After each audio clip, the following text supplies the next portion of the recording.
red corner, representing Lookbridge Gym, here is Mo Abdurahman. I hit him with a right hand and he went over, and it was like the best feeling in the world. Like, Today, I want to go for the Glory World title. you were Take the fight, go on there, smash it, and show them what it's about. You can't get complacent. As soon as you get complacent, you stop growing. and I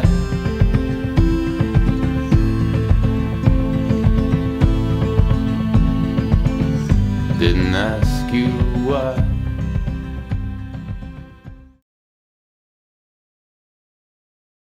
In my first fight, it was like, I think it was like a junior fight as well. I was like 15. Fought a lad up in Wales, and I knocked him out in like the second round. I hit him with a right hand, and he went over, and it was like the best feeling in the world. Quite a lot of people from the gym was there watching, and there was obviously like, it's just there's a different feeling. There's no feeling like it. Like there still isn't like now when you knock someone out when you're in the ring and everyone's like buzzing, everyone's shouting, and there's no feeling like it. So I sort of got hooked on that straight away. It was my first fight, and the training was all good fun up until it. Like I loved the training, loved how hard it was, and that you never like some other sports. I started it, and the coaches were always like, "Oh yeah, perfect, good work, great, yeah, perfect." And I was sort of, "Oh, I've got this. It's easy." And then when I started fighting, Dean was like, "You're shit, you're shit, you're shit." That's all he said. So I was like, "Oh, I want to do better, I want to do better, I want to do better." And it was just always still like that now. So I sort of got hooked on that. Located under a Sainsbury's supermarket in Shirley, Southampton, Exile Gym is home to some of the toughest men and women on the south coast, but none tougher than 21-year-old South African-born Mo Abdurahman. It is a week until the biggest kickboxing event of his life, the Road to Glory, an 8-man tournament in which the winner gets a 2-fight contract with Glory, one of the biggest kickboxing showcases in the world. Yeah, definitely a defining step in my career. I think that'll be, hopefully anyway, fingers crossed it all goes well in Glory. That'll be a bigger defining step in my career, getting that Glory contract, because we was talking about it before, there's not many shows out there that do, that have a stepping stone to go on to Glory. It's quite hard from the UK to get a shot on Glory, so that is a big thing, getting that contract. Mo trains, works and lives in the gym, earning very little money out of the sport despite winning world titles and competing at a high level all over the world. He refers to his gym mates as his family, and none more so than his coach of 10 years, Dean Kendall. Dean has watched Mo develop from a boy into a man during their time working together, developing a father-son relationship with him. But he also admits that it hasn't been easy reaching where they are today, and it took him quite some time to see Mo's immense potential. So with Mo, a lot of it has been, like, you see some people that come in the gym, they can punch, some people come in the gym, they can kick, some people come in and just naturally fitness. He was very fit, but he had no sort of range, he had no stability in his movement. So it took quite a long time for me to see something special in him. It's been Mo's one of the ones that has had to work on everything to get to where he is, you know what I mean?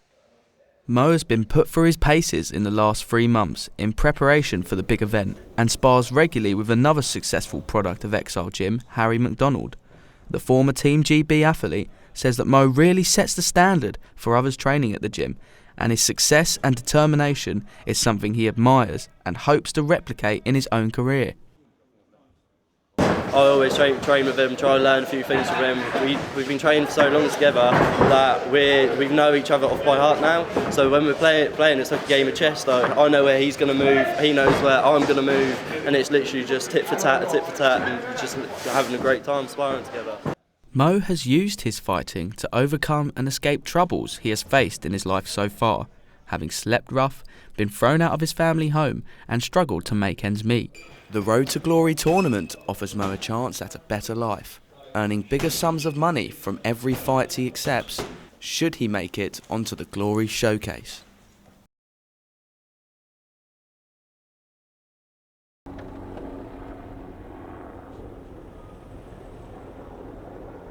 And everyone, like, he keeps saying, "Oh, everyone thinks you're the favourite. You've got to smash it.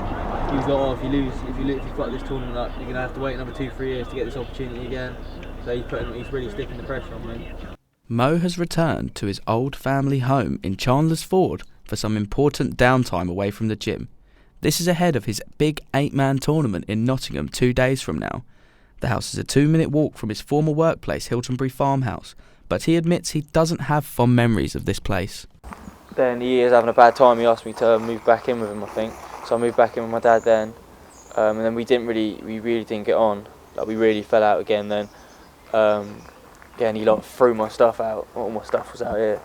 I threw my stuff out and that. So then I was sleeping in my car and sleeping on the step then for quite a while. Thinking about it now, I don't really have like great memories about the house, but yeah, I think it definitely helped me because I was having a shit time in there. It helped me channel all my energy into to sport, or to, at the time it was like cricket, and then I was doing cricket but I was fighting as well. I wasn't as focused on the fighting, but I had that like raw sort of like I want to get in and fight and have a scrap, and like, which I think you need. So I think that helped me channel my aggression into that. His father, Reza Abdurahman, lives around 20 minutes away from the gym where Mo lives. Despite not always seeing eye to eye with his son, he backs him in his career in the ring. I wouldn't support my son to become a punching bag. I would support him if I know that he's putting in the effort and he has a lifestyle that allows him to flourish in that environment. So those were the issues I had. I've always loved sport and fighting. I appreciate what sport brings to people. I come from South Africa. One of the driving factors for me was having him play a team sport was the fact that once you put on that jersey, it makes no difference if your father's a doctor, if your father's unemployed, you're part of one team. I was always into, yeah, like I said, he put me into karate when I was little, so he always wanted me to do that because he could see I was more sporty than anything, and he liked boxing, so he wanted me to get involved. But my mum just hated it from the first thing. I tried to, because I went to do my work experience there, so obviously she was fine with that because I was just doing work experience and doing it for fitness. But as soon as I said I wanted to fight, she was like, "No, you're never fighting. You will never fight." Then I got my coach to come around for dinner. I got Dean to come around for dinner one night, and he tried to talk mum into letting me do it, and she was like, "No, he will never fight." Being all like that, and she was like, "I'm banning you from training. You're not allowed to go to that gym no more. It's bad influence. You're not allowed to do it." So I just say I'd go to my mate's house, and then I'd end up just training behind her back, carrying on training. Mo also used to sleep rough on a step behind a local nursery after his parents threw him out for fighting.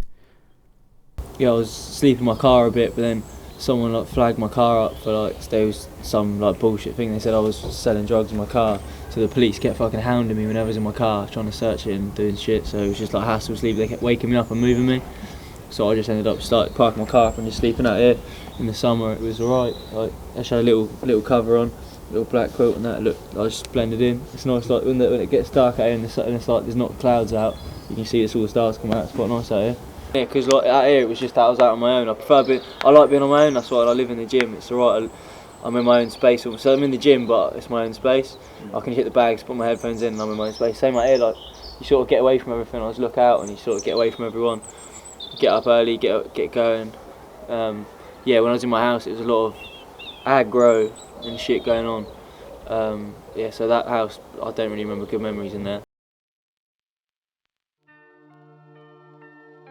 Welcome to Grantham for Road to Glory, an incredible night of kickboxing action under glory rules.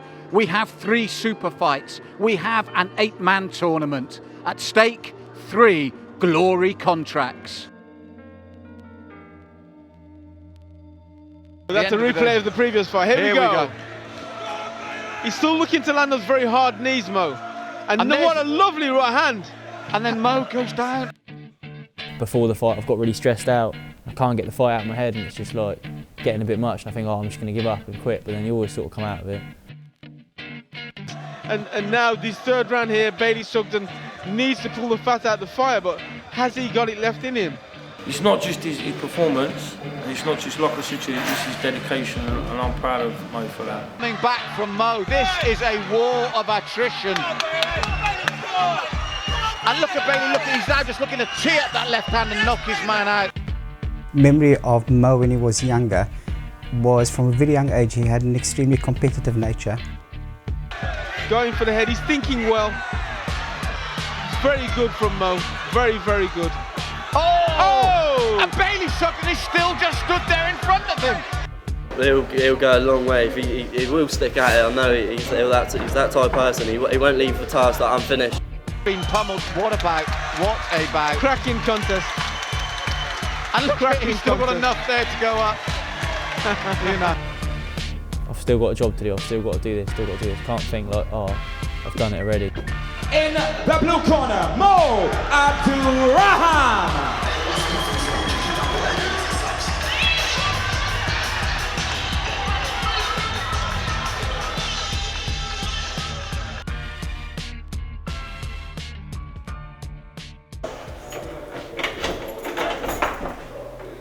Sorry about the mess. It's been a week since my fight, so it's just like my little bender for the week. I do it after all my fights. I've had a week-long bender, and now it's back into reality. I've got to clean up and go back to normal. Absolute mess. Stay. My losers medals over there. Yeah, I'll keep them next to my bed so I remember my loss. And I've got a blessing there as well. That's a blessing from Thailand. That's a Buddha, obviously. Keep that next to my bed. Hopefully, I want to go on Glory. I want to smash it up on there, and I want to go for the Glory World Title. I know they pay good money for the World Title, so hopefully, fight for the World Title, win the World Title, defend the World Title, do that a couple of times, stack for a little mortgage, sort out a house. That'll be happy days. That'll be how I'd love it to go. But obviously, there's going to be things along the way that won't go like that. But that'd be what I'd like to be. I'd love to. I think I will get the world title on Glory. I think that's where I'll go. Hopefully, I'm going to keep working hard. I think it's within grasp, but I've just got to keep working and smashing to get there. That's what I'd like, yeah.